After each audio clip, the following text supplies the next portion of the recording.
عندي بنتي كارين محمد الملاح، عمرها 19 سنة. ظهرت من امبارح الصبح الساعة 8 ولهلأ ما رجعت. لو سمحتوا بدنا نعم.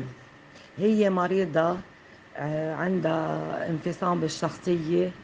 ولو سمحتوا بدي أعمم فيديو أو ما بعرف شو الطريقة اللي عندكم. حابعت بعد هذا الفويس صورة لإلها. إذا في مجال تتواصلوا معي تتساعدوني. مرحبا، قاعدة هي بالشيح ورا بيروت مول في مدرسة غندور، المفرق اللي بوجهه في حد خيمة عاشورا.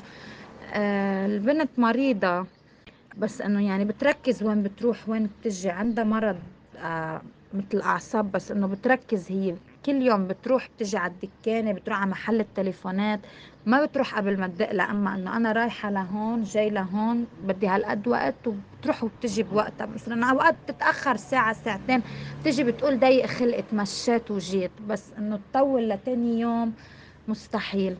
وقد ما تروح وقد ما تبعد بتعرفي